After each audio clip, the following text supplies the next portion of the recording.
I'm just counting to see if we're legal. Looks like we are. Good morning and welcome to City Hall. We'll get started with the invocation and the Pledge of Allegiance. Pastor Stephen Brooks is with the 10th Street Seventh-day Adventist Church, and he told me this morning they're getting ready to purchase property and start building a new church on 23rd and I-35. So congratulations with the newer facility and the fundraising that will go involved with that. He's going to lead us in the invocation, then I'll ask Councilwoman Meg Salyer to lead us in the Pledge of Allegiance. Would everyone please stand? Dear Holy Father, for your goodness, your grace, your mercy, we're truly grateful. Make your blessings upon this meeting, upon these proceedings, and may thy will be done. In Jesus' name, amen. Pledge allegiance to the flag of the United States of America and to the republic for which it stands, one nation, under God, indivisible, with liberty and justice for all.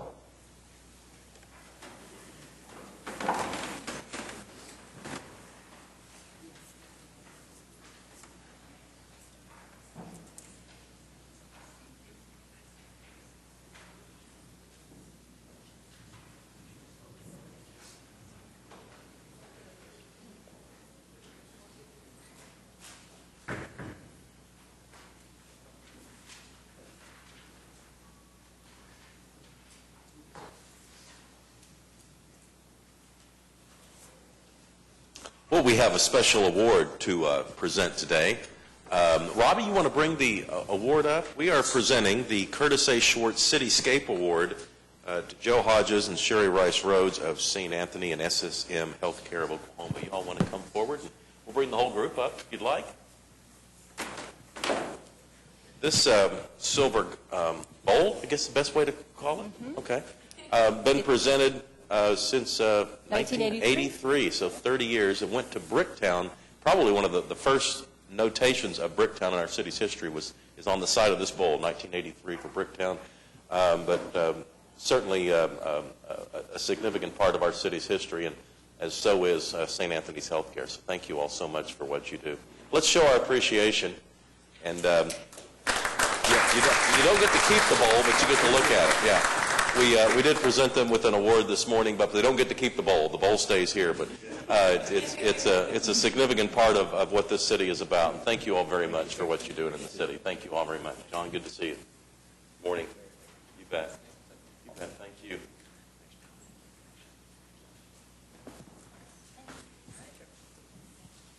Also this morning, I'm trying to find our dinosaur.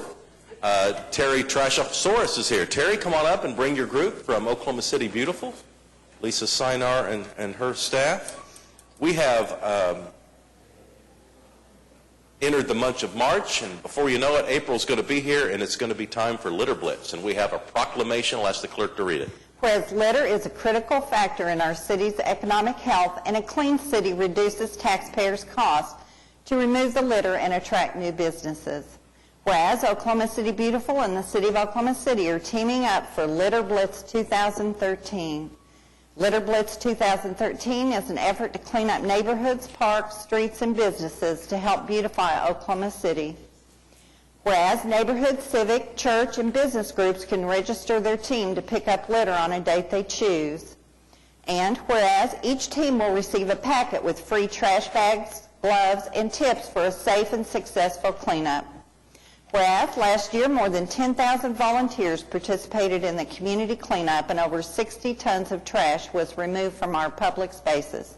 Now therefore, Mick Cornett, the mayor of the City of Oklahoma City, does hereby proclaim the month of April 2013 as Litter Blitz 2013 days in Oklahoma City, and he urges all citizens to help combat litter in their parks, schoolyards, neighborhoods, and throughout all areas of our city. Let's show our appreciation for Litter Blitz. And Lisa, I'll give you an opportunity to let people know how they can get involved.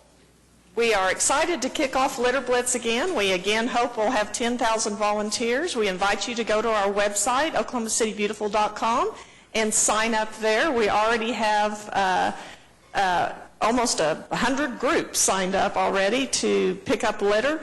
And we can pick out a park for you or another public space, or if you know where you want to clean up, we'll provide the bags and the gloves and the safety tips. This is a wonderful partnership with the city and the Parks Department, and we appreciate it. We brought Terry today because our dinosaur is Terry Trashosaurus. He makes litter a thing of the past.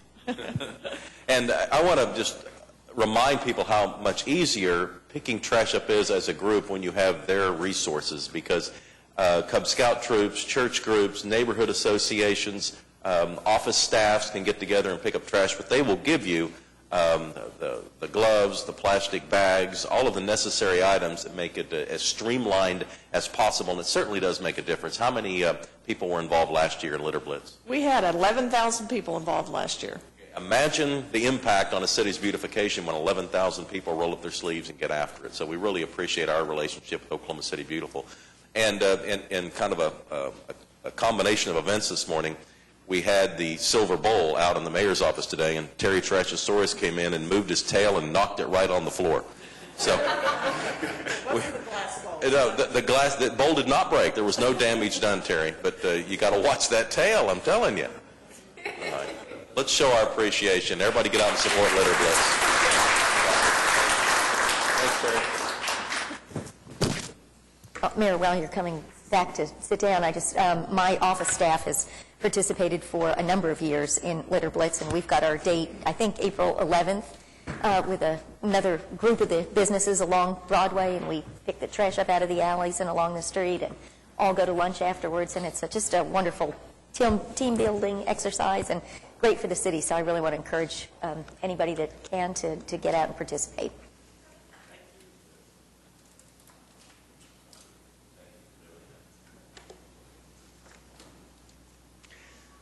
We're on the office of the mayor, and item 3, A, B, C, and D is a series of appointments. I'll take a motion. We do. I'm glad you paused there for a moment. Does everyone have a copy of this? It's an additional appointment of Gloria Griffin to the MAPS 3 Citizen Advisory Board. So can I take one motion for all of those? How about one motion for items 3A through E? All right. Comments or questions on the appointments? And cast your votes. It passed unanimously. We're on to item 4. It's the Journal of Council Proceedings. And item 4A is to receive the Journal of Council Proceedings for March 19th and to approve the Journal of Council Proceedings for March 12th. Comments or questions on the Journal? All right, cast your votes. It passes unanimously. And that puts us on to item 5, is requests for uncontested continuances. Mayor, outside of the two that are listed on the agenda this morning, both item 8C and item 8D, on page 10, under item 8H, 1E, 11600 East Wilshire Boulevard, we ask that that be stricken. The owner has removed. And then on to page 11 with item 8I1, item A, 1138 North Brower, we ask that that be stricken. That's now occupied. Item E, 936 Harris Avenue, we ask that that be stricken. The owner has secured. Item F, 7509 Night Lake Drive, we ask that that be stricken. The owner has secured. Item K, 1500 Southeast 45th Street, we ask that that be stricken. That is now occupied. And item L, 3025 Southwest 63rd Street, we ask that that be stricken. We need to re-notify on that one. And then on page 12, under the city manager reports, the presentation on the cultural plan, the artist support study, we're asking that that be moved until 1 week, until April 2nd. Any other requests for uncontested continuances? All right, let's recess the council meeting, convene as the Municipal Facilities Authority. There are 3 items. All right, comments or questions on the MFA? Cast your votes. It passes unanimously. Adjourn the OCMFA and convene as the Oklahoma City Public Property Authority. Comments or questions here? Mayor, I know Mike Cassidy is here, and I know this is the award of the Lincoln Golf Course Clubhouse is a big event in his life. Indeed it is. A lot of people will be ready to see that process take place. Comments or questions on anything involving the PPA? All right, cast your votes. Passed unanimously. Adjourn the OCPPA, convene as the Oklahoma City Environmental Assistance Trust. Comments or questions on the EAT? All right, cast your votes. It passes unanimously. Adjourn the OCEAT, reconvene the council meeting with the consent docket.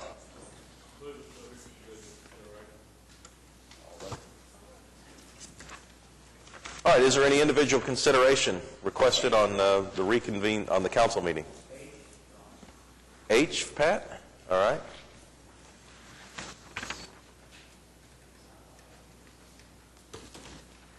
Jim, do you have R for a presentation down there, or anybody to speak? I do believe Hal McKnight is here to speak on Yes, that okay. item. Okay.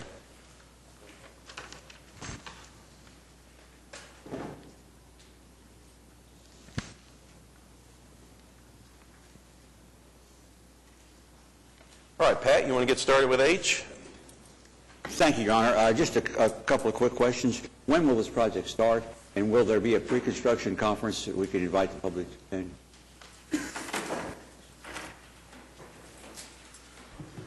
Sorry, Councilman, I only heard the second half of the question. The first half was when will it start.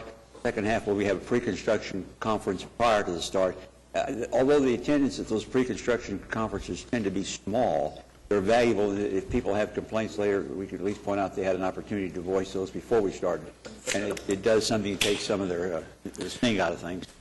So following the council's approval today, yes, a pre-construction conference will be held, but it's with the contractor and city staff. We'll go over the contract requirements and the details of the project, but they would start... I think Pat's referring to a meeting, a neighborhood meeting with... Public meeting, Okay. invite the neighbors out there, Chief. You know, I don't think we have anything planned at the moment, but obviously we can if there's any concerns or things that we need I don't know if to there do. are concerns or not until we have the meeting, but it does give the public an opportunity to ask questions and voice their concerns. And I think that's very important as we go along with the project to answer questions. I would be happy to set that up for this project. Thank you. Thank you.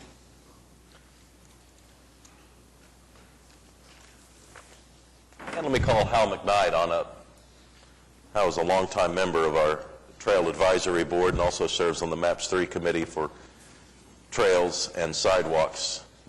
And he's here to talk about the master plan as according to the signage effort we're making. Hal, good morning. Good morning. Need your name Thank and you. address for the record.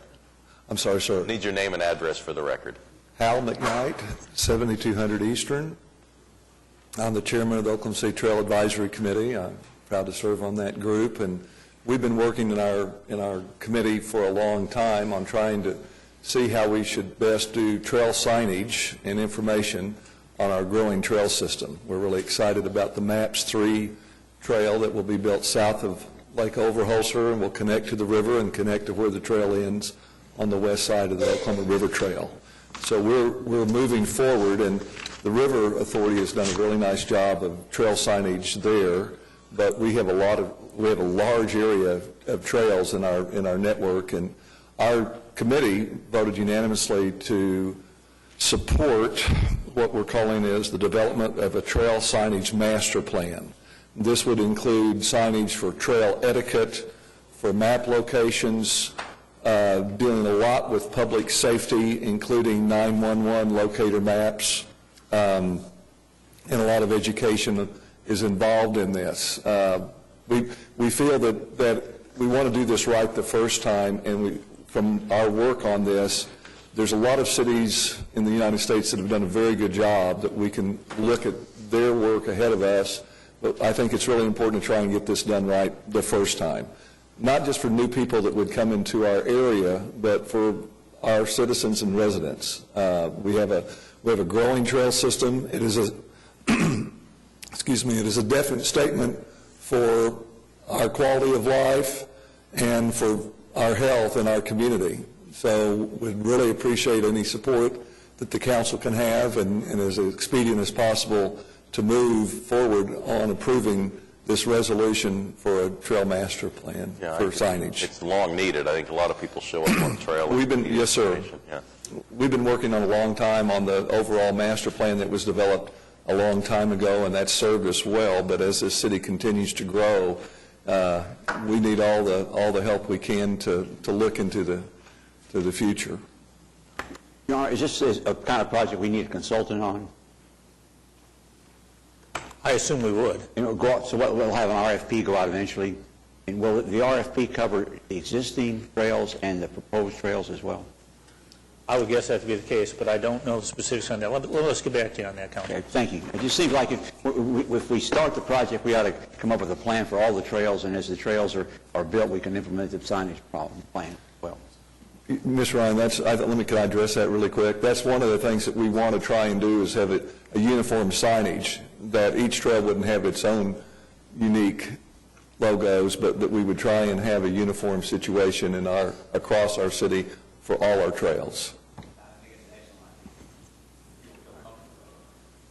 All right, Hal, thanks very much. Thank you very much.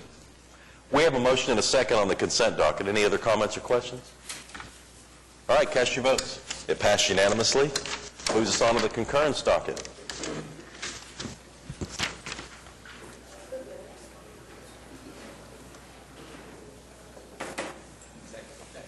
Yeah. We have a motion and a second. A lot of items from the Water Trust. Any comments or questions on the concurrence? All right, cast your votes. It passed unanimously. That brings us to item 8. These are items that require a separate vote. Item 8A is a zoning case in Ward 7. The address is 11626 North I-35 Service Road. It's currently a C3 Community Commercial District and an I-1 Light Industrial District, and it would be all put into a new simplified plan unit development. Skip? Any opposition to this? Staff, do you have any comments that you would like to make in reference to this? No, there was no protest at Planning Commission. They're just trying to zone it to allow some RV storage and sales. Right. It's consistent with the plan. I recommend that we pass it. All right, any comments or questions in on item 8A before we vote? Cast your votes. Passed unanimously. Item 8B is to close part of a street in Ward 7. Skip, you okay with this? Yes. All right, is that a motion? Move it. Cast your votes on item 8B. It passed unanimously. Item 8C has been deferred until April 9th. Item 8D has been deferred until April 2nd. Item 8E is this is one of the smallest annexation items of all time. It's 33 feet of right-of-way near Rockwell and 63rd. And this is up for final hearing today. Any comments or questions on this item? Move it. All right, cast your votes. Item 8E passes unanimously. Item 8F creates some new parking along 9th Street. This is in Ward 6. Meg? Yes, thank you, Mayor. This is an effort, as you said, to increase the available parking in this ever-growing area. We're going to convert parallel to 45-degree angle parking on the north side of 9th Street between Walker and Hudson. I move approval. All right, comments or questions on item 8F? All right, cast your votes. It passes unanimously. Item 8G is an item being introduced today. Is Renee Hutton going to give us an explanation? I think she's going to talk to us a little bit about this. All right, this deals with our retirees, and we will hear more.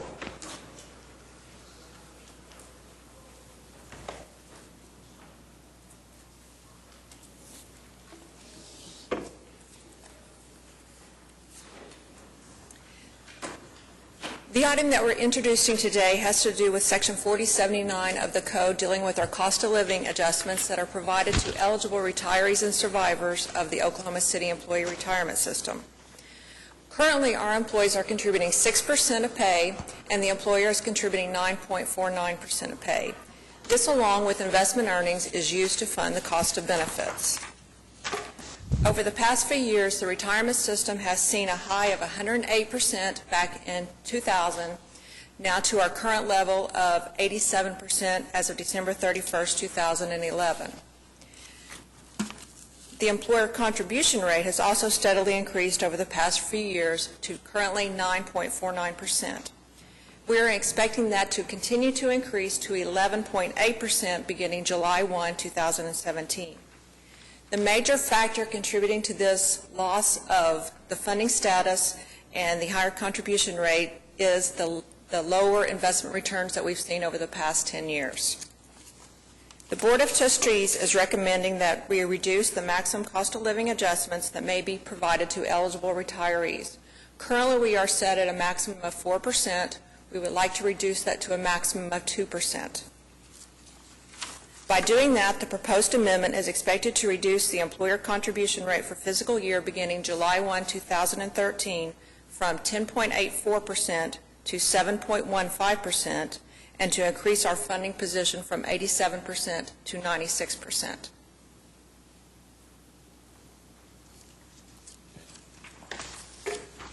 So currently, we're underwater a little bit as a result of the lower interest rates of the last few years, and the city is continuing to put in its amount or equal amount, or That is correct. The city is putting in their actual required rate every year. we're asking the retirees to contribute more, or the employees to contribute more. No, we have not asked the employees to contribute anymore. We're simply capping the annual adjustments. We are capping the cost of living increases that may be provided to our retired members at 2%. It's presently at 4%, and it's a not-to-exceed number based upon That's our correct. consumer price index. I see. We don't have a graph on that then, do we? Well, Well, Yeah. we're just On the cost of living index? the cost of living, we're saying we could apply up to 4%. Now we're only going to apply up to 2% of whatever the CPI is. but we can provide that information as what the adjustment Right. has been over the last... The current CPI that we just approved was 1.7% for this last year. Okay. What would the elimination of the cost of living adjustment entirely do to our contribution?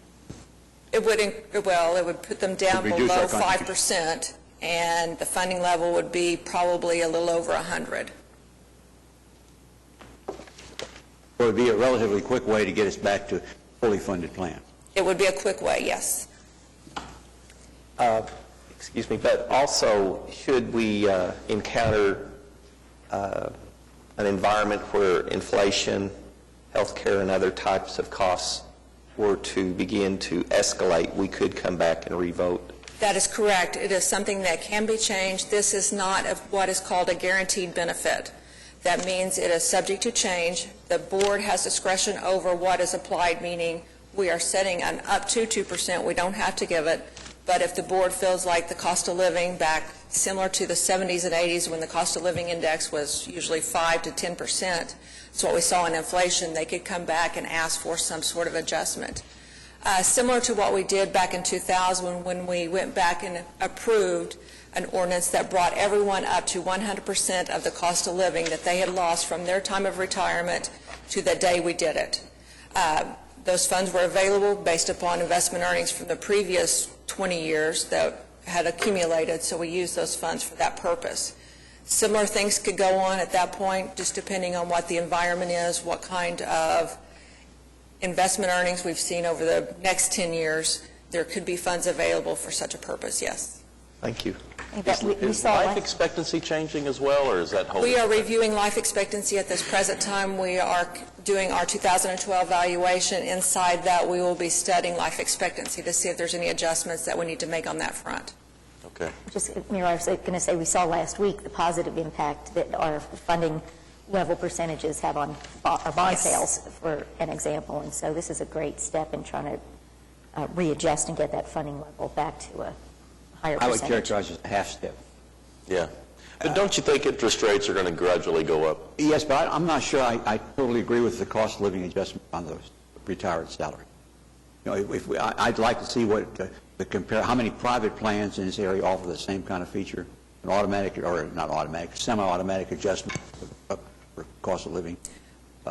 The government retirement plans have come under a lot of fire in the last several years because of the richness of the plan.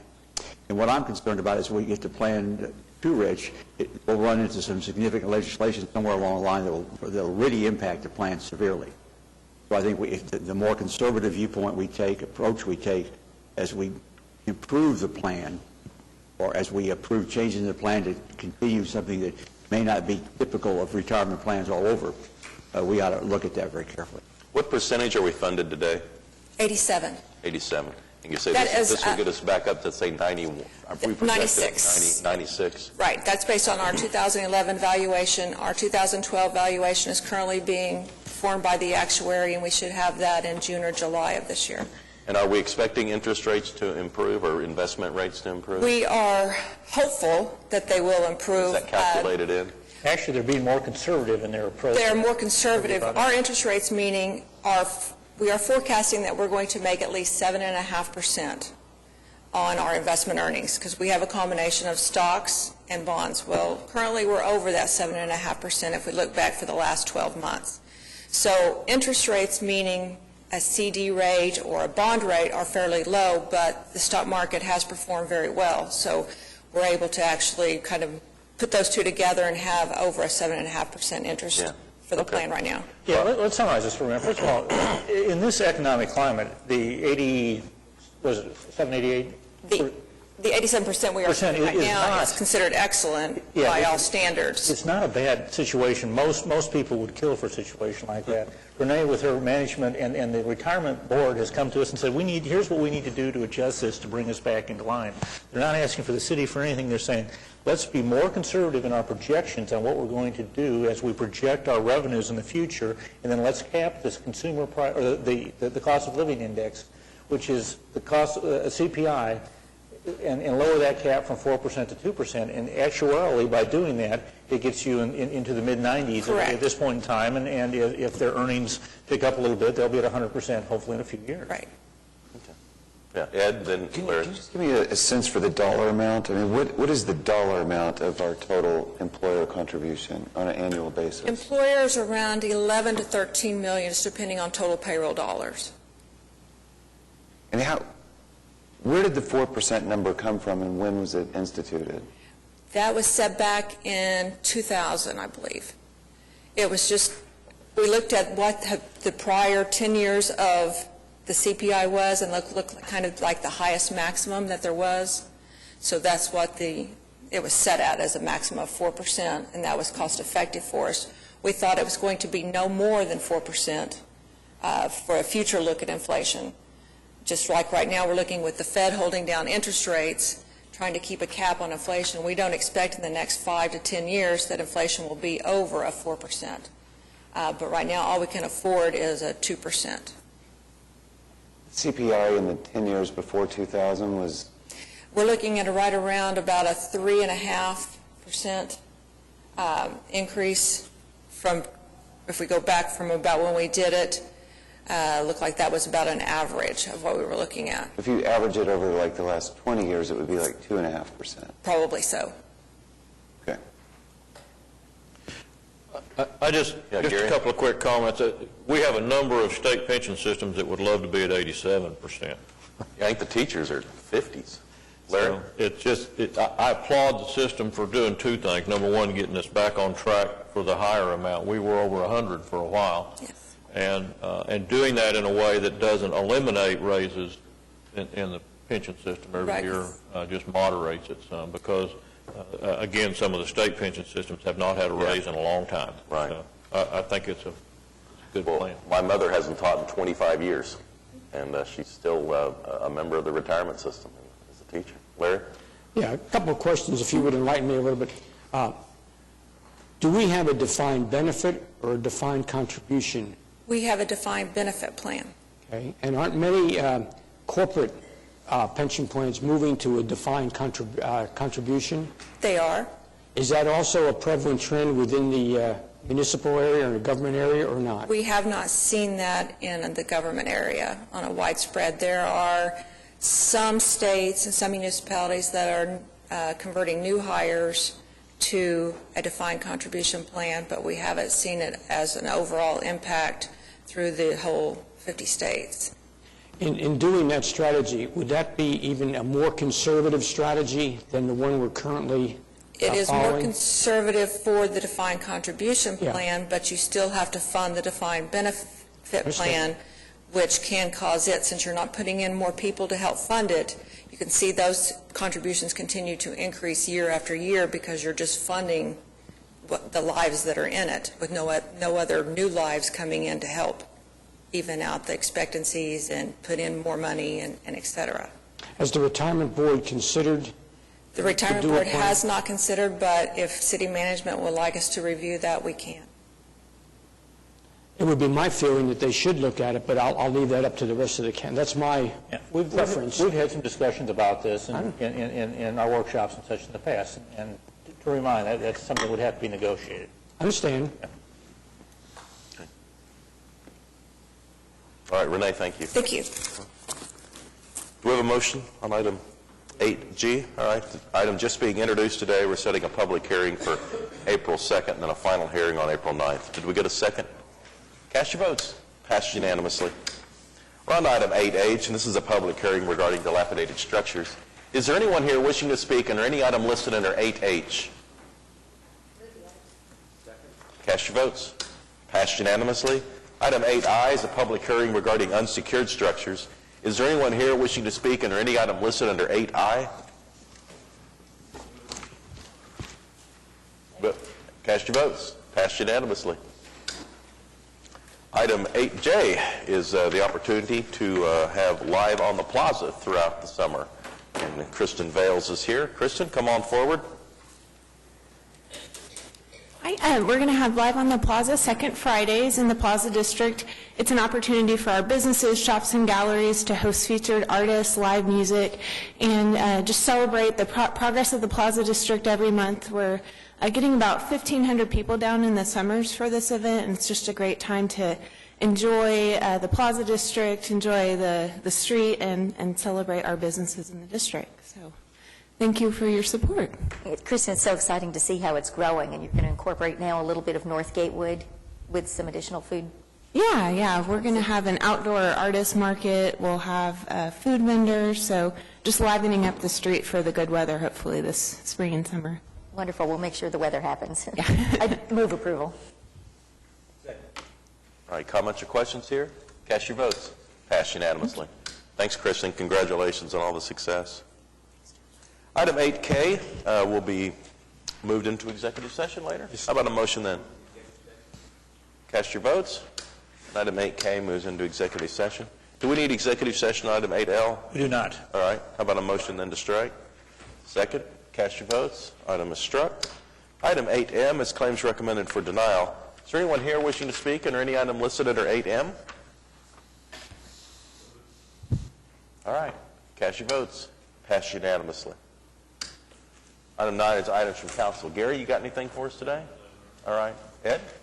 I would just, it's kind of short notice, but next Wednesday, April 3rd, down in Norman at OU is a conference. I don't know how many of staff or how many city employees could go, but it would be difficult to get that high-powered a lineup of speakers on. It's a conference on placemaking, on walkability, on public health. The lineup of speakers, many of whom have interfaced with city, Jeff Spack, Dan Bearden. If all you had was Richard Jackson from California, who's probably the foremost expert on how the built environment impacts public health. I don't know that you could go to a national conference which would have a lineup in one day of as esteemed speakers in one place.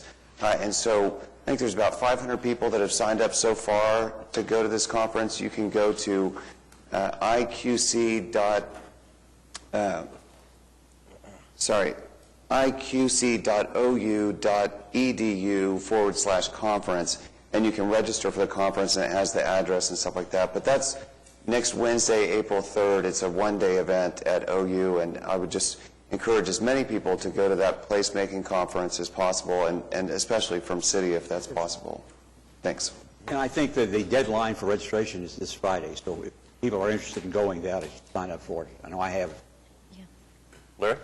Yeah, a question before I get into my comments. Francis, do we have a problem? I had signed up to go to that, and I noticed a couple of other council members had afterwards. Do we have a quorum problem that we need to be aware of or not? Yeah, if there are going to be 5 of you who attend, yes.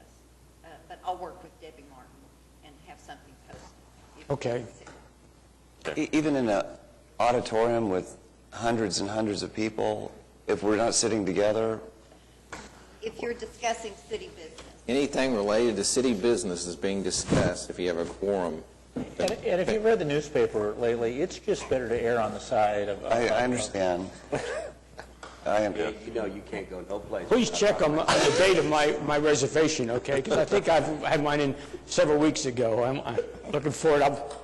I agree with what Councilman Shadid is saying about its benefit, which is why I signed up. So now that I've had that crash commercial, let me just make a couple comments. But let me clarify. Sorry. If the subject matter being discussed relates to city placemaking, but members of the council are not sitting together and not talking, I mean, you can have more than 5 in the same auditorium. Well, That's a question we could ask the Attorney General to clear up for us if you want. I'd be glad to ask the AG to, and once he's opined on that, I don't think the district attorney would be taking any action, to the contrary. But when you say error before, though, it's not. It's not that difficult to meet that. Okay. It's real simple. Just a post. Yeah. Sorry to get that started, but a couple appreciation to River Park for having my wife and I at their neighborhood meeting last Thursday, along with Windsor Forest also Thursday night. Great meetings. Again, encourage neighbors to get out to their meetings.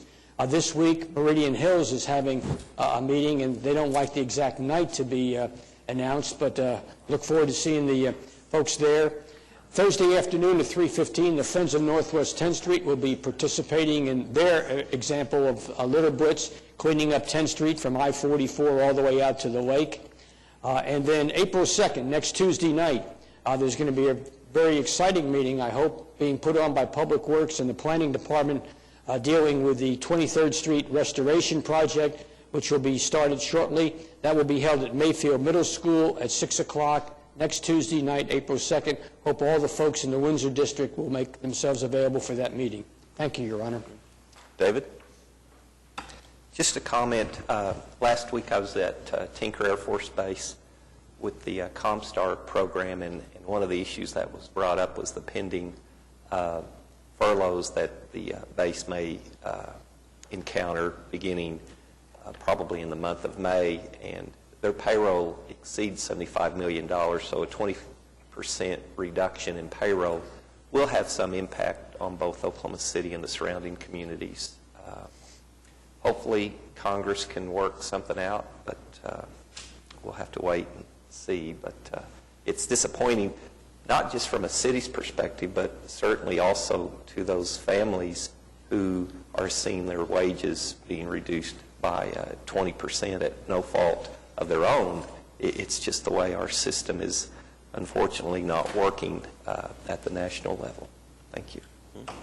Meg? Mayor, thank you. Just a couple of things. I had the opportunity last week to have lunch with David Castillo and Jaime DePello of our Hispanic Chamber, along with Kim Cooper Hart in our planning department. And that group has been working on creating a really significant business improvement district along Southwest 29th Street. And they're going to be hosting an event in mid-April that's customary in Latin American countries, and I don't think we've ever had one here. It's called Dia de los Niños, or Day of the Children. And it's going to be a very fun, family-oriented event. They're going to close 2 blocks of Southwest 29th Street. And I was just delighted to learn about the buy-in that community is finally beginning to come together. We've had some struggles in that area, but I think they're really moving forward. And are very likely to be able to put in place a business improvement district shortly. Following that, I had a chance to spend some time with Larry Bross out at City Care, which is just an amazing project, amazing neighborhood development, really, over along General Pershing. But Larry, we went out to Crystal Lake, and the changes that have occurred in Crystal Lake in the last year and a half since really the beginning of Commissioner Mond's Shine program and the removal of all those tires to donations by a number of builders in the area. They've built a pavilion, they've improved the fishing docks, and that's an area that they take, City Care takes their whiz kids out there, but it's open to the community at large, and there were people out there fishing on Wednesday afternoon. It was really a terrific thing to experience. And I did also want to just mention the Uptown 23rd Street group, another one of these initiatives to kind of rebuild our commercial districts. And they had a strategic planning session last Wednesday evening on the OCU campus. And there were probably 40 people there talking about the process. It was a great turnout and really good feedback. They've got some concerns about security, both perceived and real, and so I volunteered Chief City and his staff to get together with the group and maybe have a whole session on looking at the actual crime statistics and see where we need to address the issues specifically. And so then there was Eric Clapton, so what a week. Thank you. Skip? Yes, Mayor. First, I would just like to acknowledge that last week I received a call late in the afternoon to attend a ribbon cutting, and when I found the address, I realized ribbon cutting was not in Ward 7, and it was in Councilman McAtee's ward. Unfortunately, Councilman McAtee has forgiven me for intruding on his territory, but there's a company, Lansing Building Products, have relocated to an old warehouse at 500 North Ann Arbor.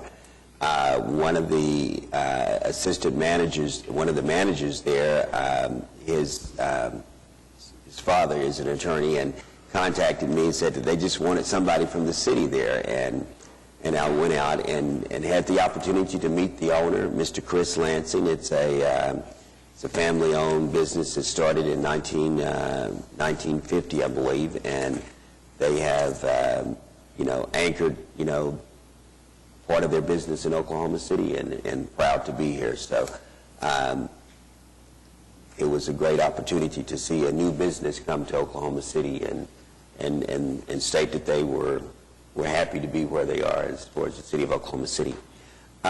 Mayor, and to the rest of our council, I have been a part of a friend's life, and he is an individual that has been a part of serving for the city of Oklahoma City and other nonprofit organizations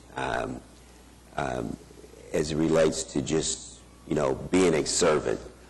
My dear friend, Mr. Wayne Williams, who I have known since 1969, was my appointee to a recommendation to the MAPS 3 Advisory Board, and has served diligently with just true passion for his commitment to the processes and the projects of the city of Oklahoma City.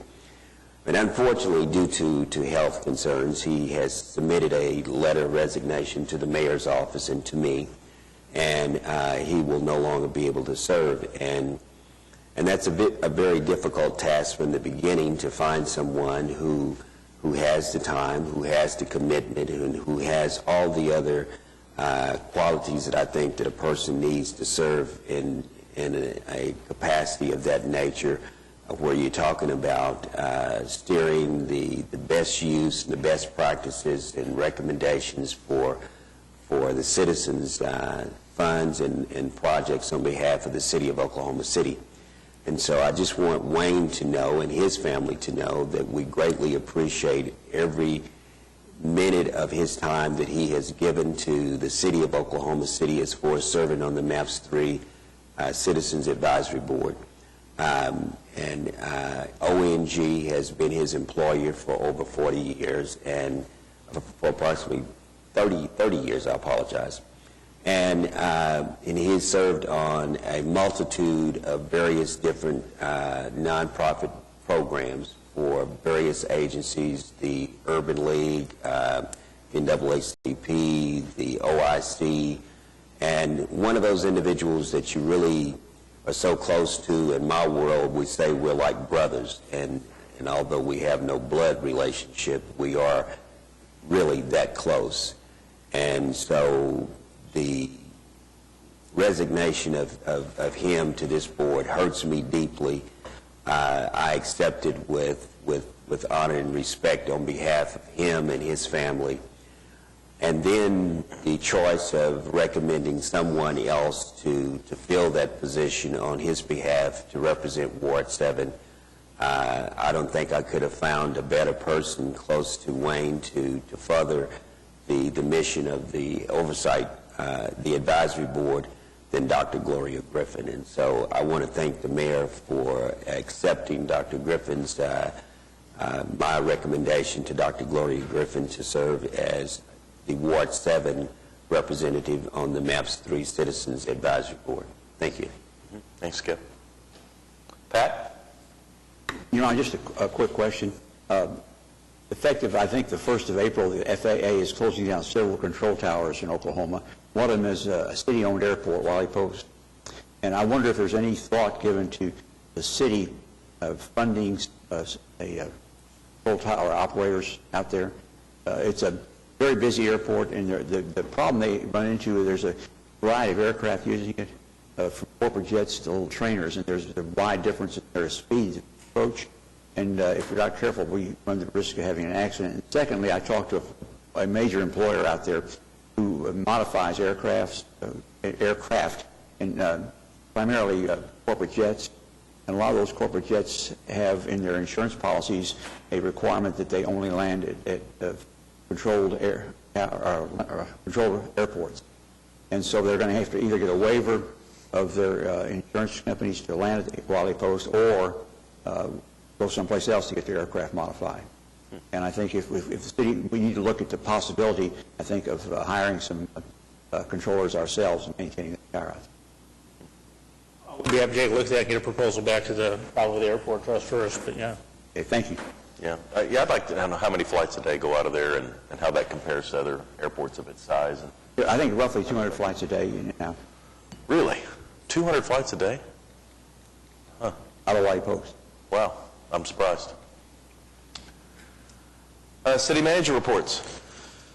We did put the cultural plan study off for till next week, but Eric Winger is here this morning to talk about our street lighting policy. Thank you, Mayor and Council. Several weeks ago, actually a couple of months ago, there was some questions raised about the city's current street lighting policy, and so today I've got an update for you on that policy and some of the inclusions.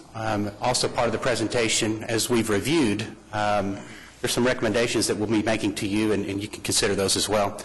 I have Stuart Chai with me today, our city's traffic engineer. Stuart's very influential with the street lighting policy. A lot of the requests that come in, his office directly works with OG&E on most of the lighting issues. I need to also recognize Lee Demers and J.C. Reese for their help in getting the presentation put together today. But looking at the current policy, I think some things, and many of you may have already known this, but the current policy was actually established in 1980, so it's about 32 years old, and it's the one that we've operated under up till this point. Obviously, it's still active.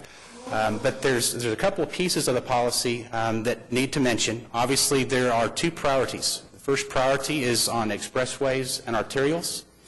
This is to make sure that we extend lighting into those areas. Now, remember, this is going back 30 years where I believe probably at that point the city had some disconnects, or there were some areas probably across the city that were lacking lighting, and so this was the first priority. It was to fill in those gaps. The second was part of that first priority was to upgrade to high-pressure sodium, and that's a type of lighting that I'll get into just a little bit later in this presentation. The second priority of the policy was residential lighting. There are some exceptions to the lighting policy that you'll find here. Obviously, unusual circumstances where we've got traffic control considerations or dead-end streets. Those are obviously places where we can find lighting where we need to improve those. Pedestrian and vehicular traffic accident history also warrants the additional lighting to be installed from time to time. The policy provides for developers when they're getting ready to put in a new development that lighting can be installed.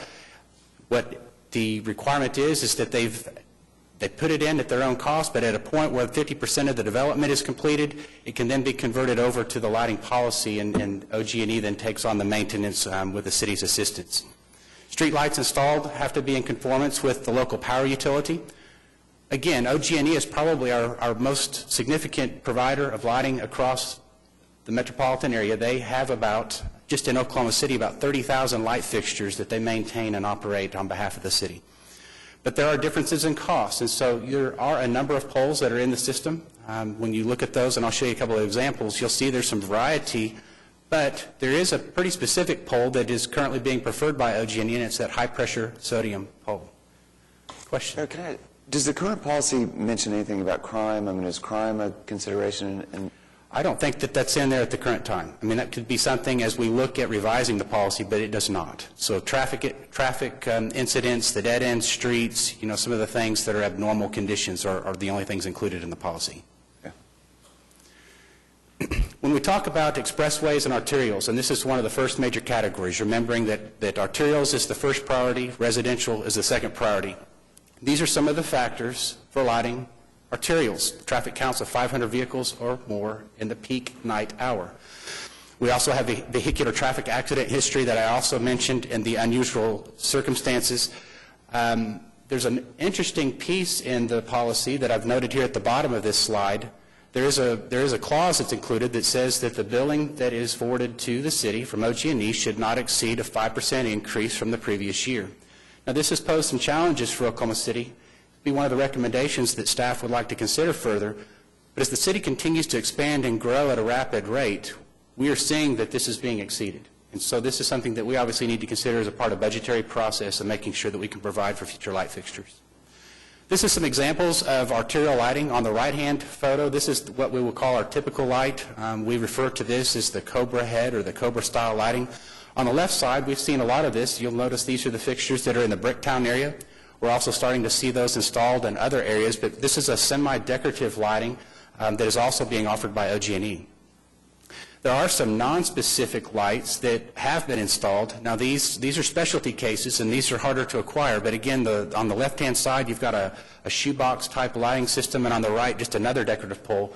Some of these poles were seen in some of the downtown area as well. Eric? Yes. As we go forward, are these type of poles that we will continue to install? Because I have seen so many of these poles, it looks like that the mere least impact that they are bending.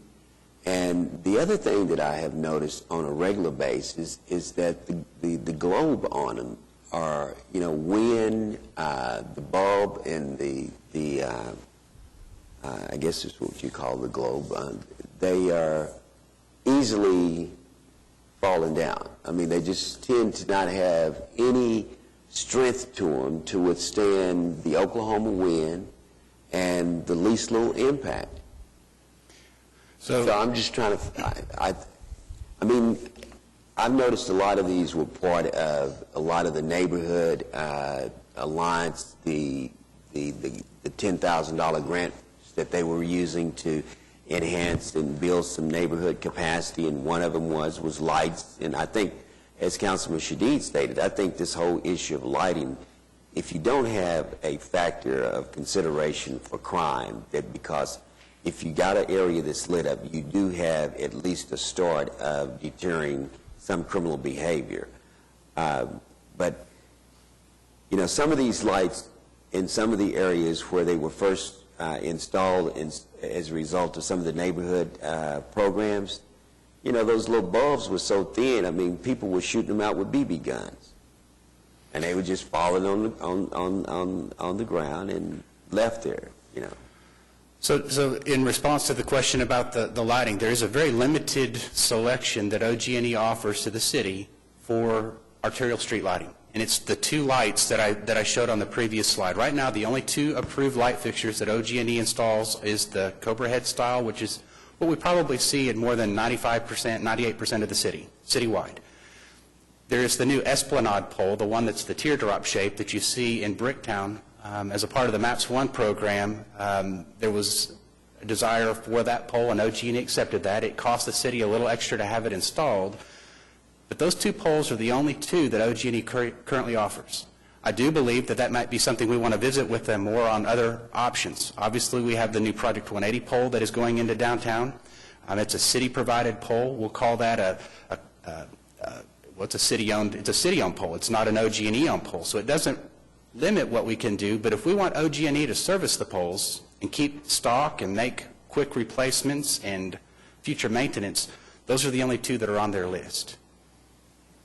I have to believe that there is a much wider selection of light pole options than two, given what communities around the city are doing in terms of placemaking and walkability and all those sorts of things. So it's something you and I have talked about for years, I think, is that we ought to be I think that's right. looking at the catalog of options. There are all kinds of options that are out there. The question is whether or not the city wants to assume the responsibility for providing those poles then and maintaining those poles when we have so many poles that are out there, because OG&E, we can work with them to do that, but Mr. Ryan probably can offer some background on that. There's probably limited areas that they're going to go. Well, it's an economic factor. The more different kind of poles, fixtures you stock, the more expensive they're going to be because the savings is buying at mass. And I want to make a comment while I've got the microphone here, on the impact on crime. There are a lot of studies that show that lighting doesn't really impact crime. What lighting does, it makes people feel more comfortable.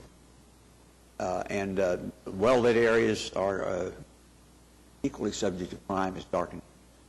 That's over time. I'm sure there are exceptions to that, but over time the studies have shown that lighting itself does not reduce crime. Now, having said that, I think in some of the neighborhoods that we're targeting, bring back, we need to look at our street lighting policy in those neighborhoods particularly, because I think we need to have more street lights there, but just for the safety feeling that people might experience in those areas. I feel the same way about broken sidewalks, but that's it. I'd be interested in reading those studies if somebody can pull them. The studies, last one I read was by NELA, National Electric Lighting Association, and they're headquartered in Cleveland. It's probably about 10, 15 years old right now, and they may still have it. So basically, OG&E puts the lights in and then sells the electricity, and the assumption is over the long term they drive some sort of gain. There's a monthly charge for the poles, although with our franchise agreement they provide so much electricity to us at no cost. Okay. Is the rule that OG&E selects the pole because they are going to give us a reduced price as it relates to the usage of the electricity? I think that's part of the review that they have. So if I go back into my history, when the newer pole that's used in Bricktown was reviewed, of course the city had the desire for the pole. We collected all the information for it, convinced OG&E that we weren't just going to use or need just a few of those, that it was something we were going to expand citywide or make available citywide, so the purchasing power of buying a number of poles came into question. But again, it was one that they could get readily, could stock, could keep on hand. It's one that I believe the upcharge for a pole is just a little over $1,000 per pole over the standard pole that I showed you. So it comes with an added cost, but they did accept that one after they reviewed all the data, and it is on the list. I think we can go through that for other poles, but again, they want that opportunity to review those before they take on that ownership. They're considered company poles at that point, OG&E company poles, and it's one that they'll support. So there should be a record of the number of poles that have been damaged, either by wind or some minor impact from vehicular or any other type of impact that have damaged the poles. We could find out how many of those poles have had to be serviced as a result of that, and how many of them have been replaced as a result of that. And we know that now. So when there is a traffic accident and there is a pole that is hit and knocked down or damaged, we actually already pick that up off the police reports and get those turned into OG&E to have them replaced. And I would say the ones from weather are a little more hard to determine. Those need to be called in. Obviously, if somebody notices one that's out that was a weather-related event, if our office could receive that, we also forward those to OG&E for service. So it's a mix of both. I mean, we are tracking the knockdowns or the damaged ones due to traffic. Those come in on a daily basis. It's the others, kind of like pothole repair, that we need to receive from the public to have the repairs made. So, Eric, something that I'd really like to look at is what you referenced before, and that is the difference in cost. As our neighborhoods are trying to create this safe feeling, Pat, whether or not it affects crime or not, the difference in cost between a wooden pole with a fixture stuck on it, which costs about $25, and these poles that have been available for 15 or more years, probably 20 years, beginning with these decorative poles, is $1,000 a pole. So a neighborhood that's applied for one of our $10,000 grants can get maybe 5 lights between the cost of the installation and the poles. And it appears to me that at this point in time, after we've ordered so many and it's been standard for so long, that there ought to be a cost differential here that we should be discussing. And let me show you a few of those. I've got some examples as we go into the presentation into the residential streets, because it's a little bit different for the residential. We're speaking just of the arterials at the moment, but let me go into the residential and update you on the second priority of the policy. So again, when we look at the residential areas, the concentration is on the intersections. And so, we've talked a little bit about mid-block lighting, and it's been a question. And so here's what the residential street policy says. And basically, it requires a 51% approval by the property owners for us to order lighting within the residential areas. But again, the developers have the opportunity to also install the lighting on their own in a new development. And it then converts once there's a 50% completion. But it's, again, intersections. And when we look at the mid-block lighting, the current policy reads it's when the distance between intersections is greater than 600 feet. And so it is an automatic installation, at least for a consideration of a light at a mid-block on the 600-foot distance. And so it's only for public streets, and that's the current residential policy. This is some of the pictures of those, and as you mentioned, here are some that are mounted to wood poles. You'll see there's different poles that are metal. There are some that are concrete. But even in the residential areas, you'll notice on this right-hand photo, you'll see it's a non-standard pole. And I would tell you from a residential lighting perspective, OG&E is a lot more lenient towards the residential lighting, and catalogs can be provided, assuming that the neighborhood is willing to pay the difference in cost. And so, again, the arterial lighting is something that, again, OG&E is maintaining about 30,000 of across Oklahoma City. The residential is far fewer, but then the neighborhood becomes more responsible for that pole, or the developer as a part of the installation. OG&E then maintains that, or the lighting company. There's more than one lighting company in Oklahoma City. There is a difference in the lighting, and so I wanted to enter into a second conversation about light fixtures and light types. And so we talk about high-pressure sodium. It's the most efficient lighting that we have. It's the one that you'll be most familiar with in most of the city because it kind of gives out a yellow glow. There are other types of lighting that are available, and I'll show you those in just a minute. But again, it's up to the company to help us identify those technologies that are available, and they're guided by the amount of light output, the lumens that they produce. The two that we currently operate in Oklahoma City are high-pressure sodium and metal halide. Now, metal halide is a light that has a lot more white look to it. It's actually a light that's more preferred, especially for new developments. It's used in a lot of parking lots. It's a little bit brighter, but it also comes with some caveats. It's more expensive. There is a third one that's no longer available. It's mercury vapor. We still do have a few mercury vapor lights that are in the city. Unfortunately, the ballasts are no longer available, and so they're being phased out. It's a 30-year-old technology.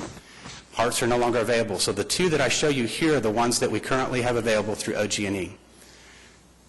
The high-pressure sodium was a priority of the 1980 policy because it was extremely efficient. It was the most cost-effective, and it put out the most light for the price. But for years, it's been used, and again, it's based on operating cost. Look at the next slide. I will tell you that metal halide, there is a growing public interest in that, and there is the request for the metal halide more often. And again, it provides a more clear depiction of the colors. So if you are lighting a streetscape, or if you're lighting something that has a lot of colorful nature, it lets those colors be truer, but it comes again at a cost. And so that is something we need to consider. It uses more power. These photos didn't come out as well as I had hoped, but again, what you have at the top is a high-pressure sodium light, and I think it probably reflects pretty clearly on the photo. It's a yellow glow. The mercury vapor is at the bottom. We do still have a few of those in operation. It's not a green color that's showing up as much on the screen. It's more of a white color. Here's an arterial high-pressure sodium that is pretty traditional for most of our streets, and then you've got the metal halide that you see here at the bottom. Here's a cost comparison for those two. So at the top, I'm going to show you the arterial streets. And again, you'll see that we've tried to match the lumen output the closest that we can. But the cost for a high-pressure sodium light is about $8.88 a month, and its equivalent metal halide is $10.49. It may not seem like a huge difference. On the residential, you'll see that it is significantly different just because of the availability of the fixtures. There's not a one-to-one correlation between the two, but the difference between high-pressure sodium and metal halide is $4.67 to $10.26. If you look at that for the 30,000 fixtures in the city, this is where you'll see the numbers really play out. And again, when we look at 8,000 lights in the residential and $22,000 on the arterial and high-pressure sodium. You'll see their associated cost there, $71,000 approximately for the monthly billing to the city using high-pressure sodium. For residential, about $102,000 a month for the arterials. But you'll see the difference in the metal halide below, and if we average that out for the entire year, we're talking an increase of approximately $135,000 a month, or about $1.6 million a year. Eric, I'm unclear on why there would be such a significant difference between the arterial and the residential in terms of the cost comparisons. So when we look at the lumens that are on this table, that is the light fixture that's available. There isn't a 21,000 lumen metal halide that's available, and metal halide costs more to operate. It's just a more expensive light. It uses more watts. On arterials, they're higher and brighter. In residential areas, you put those, they're too bright to be used in a residential, so it's just a matter of the intensity and the amount of energy used in those lights. Because we used metal halide on Automobile Alley on the lower poles. They're not on the higher poles. And it does make a tremendous difference. You know when you hit that street that there's a difference in the way things look and the way the neighborhood feels. And there's a difference in the construction of the arterial light and neighborhood light. The arterial streets generally have what they call breakaway bases. They're designed for the car to hit the pole and the pole fall over rather than being rigid, damaging the car, possibly somebody. Okay. And the poles were usable then, hopefully. The 1980 policy that I mentioned had a preference for high-pressure sodium based on a general assumption that you see here, is that it would be a lot cheaper for the city to operate the high-pressure sodium light. And that is still the same for today, even though the policy is more than 30 years old. The high-pressure sodium is still a technology that is the most efficient, the least dollars for the most light output. Metal halide is available, and then of course there's emerging technologies like LED that are starting to be studied, but there's still not a lot of information on LEDs where I could give you some cost figures. They're just now starting to get those installed. They're just now starting to receive some of the feedback, but it wasn't anything that I could provide you today. Eric, reference to what Council Meg was saying, at 36, because I've had one experience with a large amount of lighting, from 36 in Kelly to, I guess it would probably be 50th in Kelly, when they installed the lighting on, I believe it was on the east side of Kelly, most of those poles were already electrical poles that was already established, and they just placed the light on the pole. Is that the same that you said that we used back in the 80s? I mean, is this a new type of lighting that's over there on 36 in Kelly? If it's a new installation, I'm going to assume it's high-pressure sodium that's being installed by OG&E. OG&E on the arterial streets, they obviously look at, there's more engineering that goes into OG&E's evaluation of an arterial street than a residential. They'll look at basic light output and light levels. They'll make sure that they've got a little, what we'll call just uniformity in light across the street. So it's most likely high-pressure sodium. But again, we leave it up to OG&E to design that as a pole that they deem a company pole that they install, that they'll maintain, that connects into their electrical grid, and then we're charged a monthly rate for the number of poles that are added to the system each month. So if we complete a new project that puts in new lighting, OG&E will adjust the cost that the city receives per month based on the total number of poles. Okay, so when there was no lighting on Kelly at all, and then they came in, I think, 2 or 3 years ago, and anchored on each one of the poles that was already standing as electrical line poles, and they anchored the bulbs on there. We get charged then for each one of those bulbs? Yes, we do. Where does OG&E, do the OG&E ever place a pole where there's not an assessment to someone? I'm not aware of that either. So every last one of the poles that they have on, and I think they just started placing the same type of lights on Hefner Road. So that's an assessment that we will pay for each one of the poles. Again, we pay a monthly charge for the number of light fixtures that service the city. It's based on a total number of poles, and again, on the arterials, there's only those two types of poles that they recognize as company poles. There are a lot of private lighting poles across the city, parking lots and different business lights and security lights that a private owner may contact OG&E directly for that may appear that they're part of the city, but they're not. Okay. Again, the poles that we're talking about are strictly on public streets, part of the city's responsibility, at least through our franchise, to provide. This is just a few OG&E street lighting facts and figures, and again, I mentioned the number 30,000 before. There's actually about 47,000 street lights in the metropolitan area, so you can see the vast majority of lighting that OG&E provides is in Oklahoma City proper. The majority of the MISP-owned street lights, not the company-owned, but those are the downtown poles that we find in Project 180 and those that we find along the interstate and highway system. But again, we rely heavily on OG&E for the maintenance of those poles. We don't have city crews that do that work. That is all OG&E crew. Eric, you mentioned the LED lights a minute ago, that technology. There is actually a test section, is there not, of LED streetlights that are on Southwest 15th? Yes. That they've got a mile or is it a mile, 1 mile in?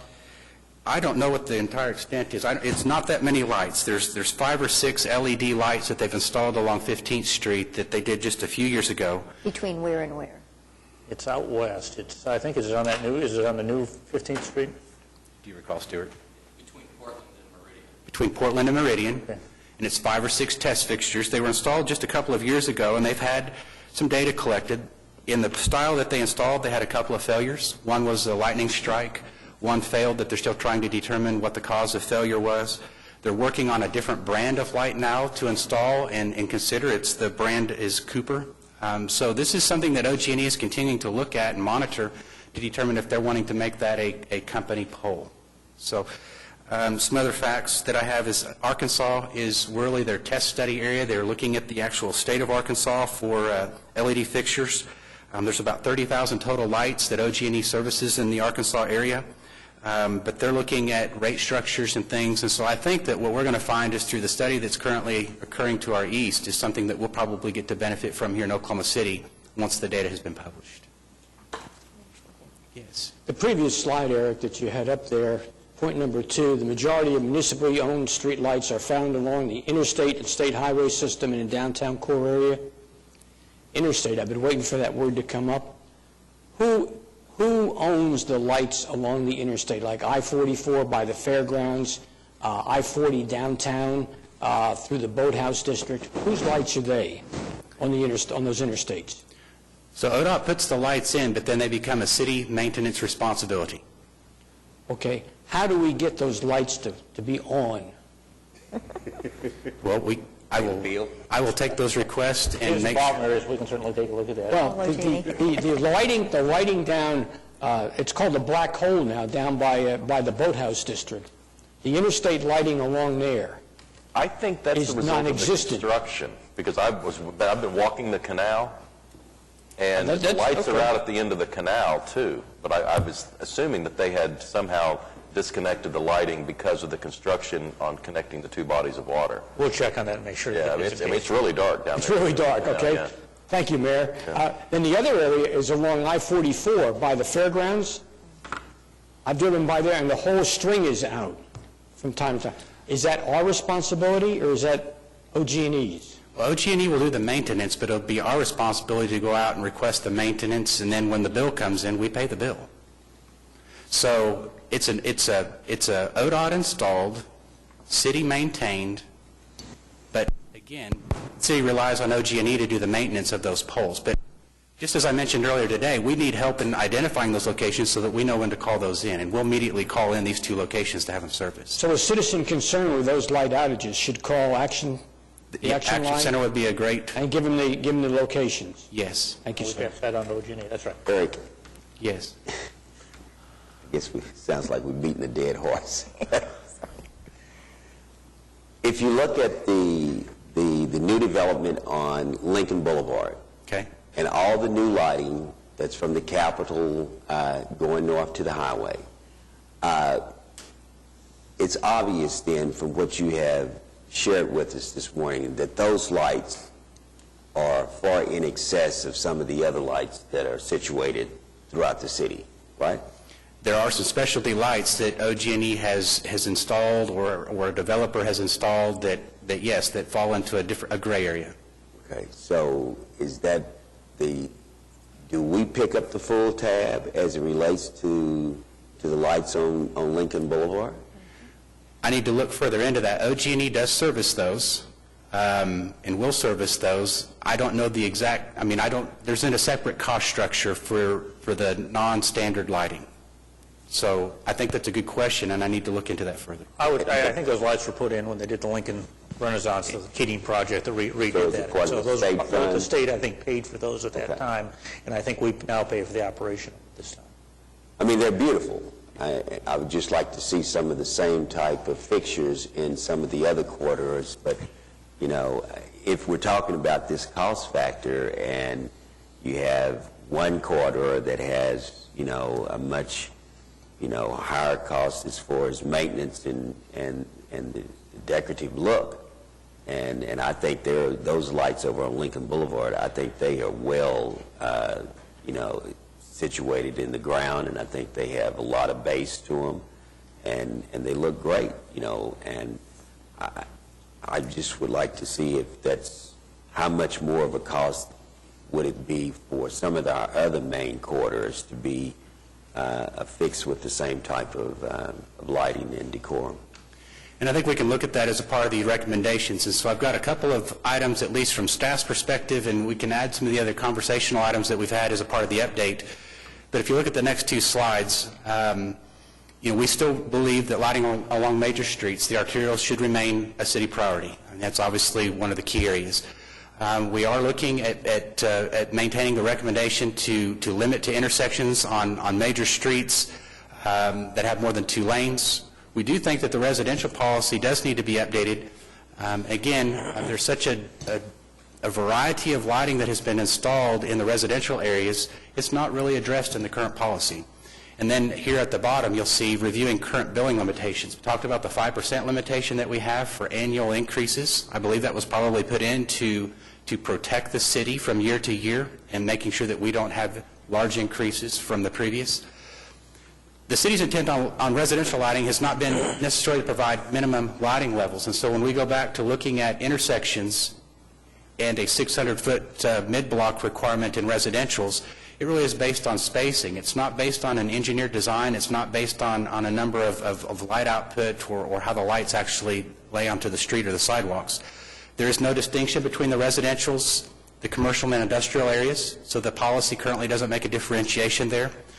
One of the other things that we're noticing citywide is we do get requests for lighting and find that there is lighting existing. And what we're finding is that there's trees that have grown up into that lighting that have reduced the amount of light that's actually making it to the ground.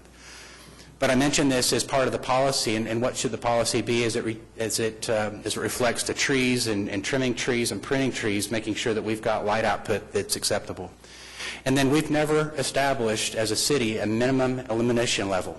You know, you'll hear terminology like foot candles. How many foot candles of light are on the ground? And that's not currently in the policy. Again, it's based on sound engineering when we look at arterials, and it's looked at spacing on residentials.